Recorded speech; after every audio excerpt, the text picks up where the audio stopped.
Good morning, guys. This is Ekta, and आज हम start करेंगे चार्टर एक्ट 1853। पिछली वाली वीडियो में हमने क्या डिस्कस किया था? Charter act 1833। तो जिन्होंने भी वो एक्ट नहीं देखा, प्लीज़ वो लेक्चर देख लीजिए और फिर आइए इस वीडियो पे। चलो अब स्टार्ट करते हैं अपना वीडियो बिना कुछ देरी के। देखो, इन 1853 हमें पता है कि कुछ दिन बाद ही 1857 में तो अपना रिवॉल्ट स्टार्ट हो गया था। तो ये उनका क्या बोलते हैं, लास्ट स्टेप था, मतलब एक कहते हैं लास्ट वो था, इनिशिएटिव था गवर्नमेंट का, जो लोगों को बिल्कुल पसंद नहीं आया और उन्होंने रिवोल्ट स्टार्ट कर दिया। तो देखो इस पे क्या लिखा है। It created the governor general legislative council and added 6 members to it. मतलब इन्होंने एक लेजिस्लेटिव काउंसिल बना दी और उन्होंने 6 मेंबर इसके अंदर ऐड कर दिए। अब ये एक कह सकते हैं कि एक इनिशिएटिव था, एक parliamentary form of government India के अंदर बनाने का एक इनिशिएटिव कह सकते हैं। तो अगर कहीं क्वेश्चन आए तो ये पार्लियामेंट्री फॉर्म ऑफ गवर्नमेंट कहाँ से इंट्रोड्यूस हुआ, कब इंट्रोड्यूस हुआ, तो ये कहाँ से इंट्रोड्यूस होगा? 1853 से। तो ये आंसर याद रख लेना। द चार्टर देखो, the charter was renewed but it was the first time this act did not fix any limit for the continuance of EIC administration।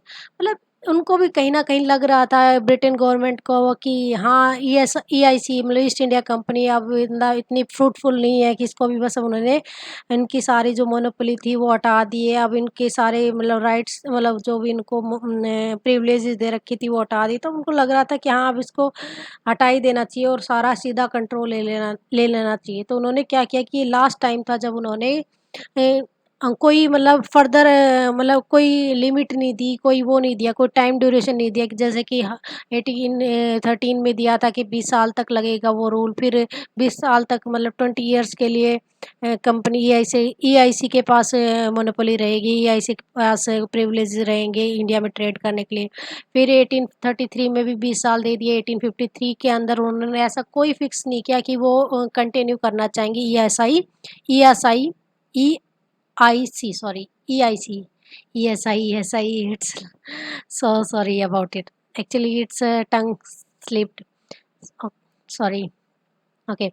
The open system, this open system for the competition was introduced for the selection of civil servants।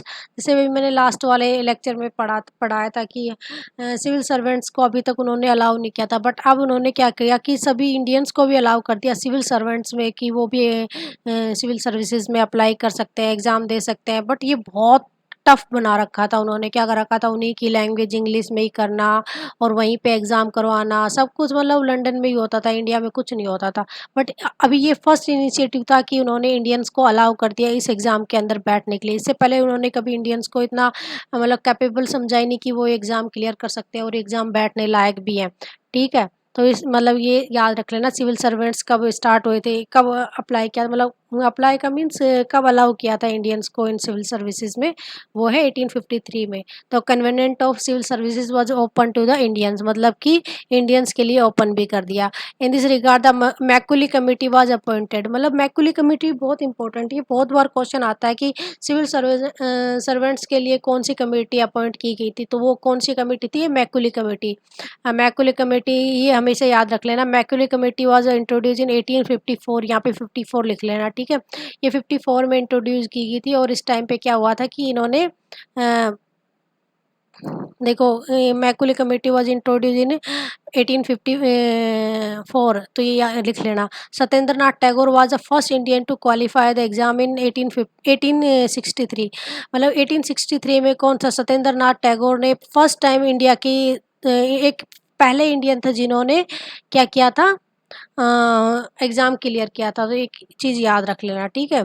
अब it was introduce local representative in legislative council, मतलब local representatives को भी इन्होंने allow कर दिया legislative council में कि उसका मेंबर बन जाओ, पार्ट बन जाओ।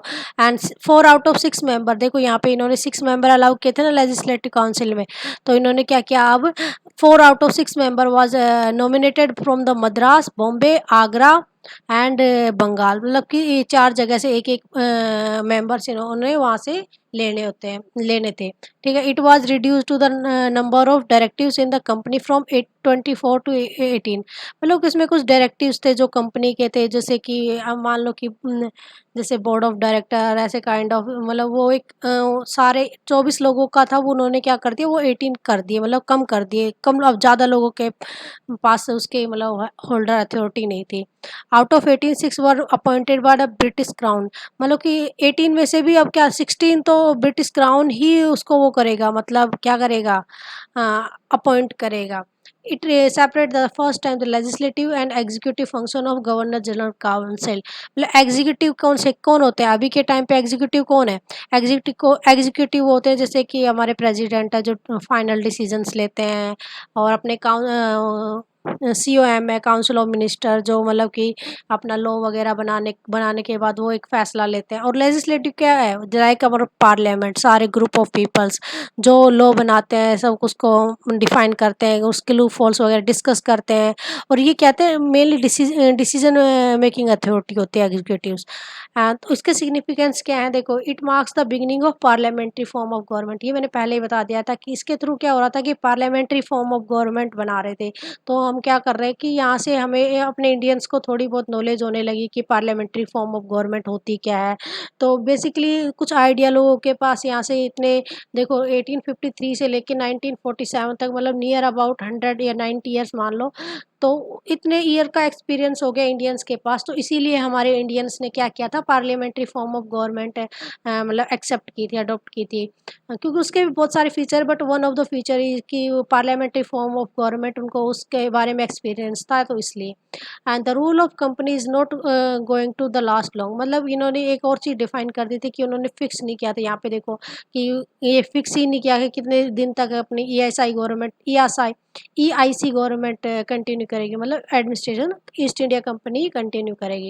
And pillars of the British administration, मतलब कुछ पिलर्स लगा दिए। पिलर्स ये तो पता नहीं मैंने कहाँ ऐड कर दी, सॉरी। चलो, थैंक यू सो मच, इतना वीडियो, इतने ही आज के लिए, इतना ही। And please subscribe my channel. Bye bye.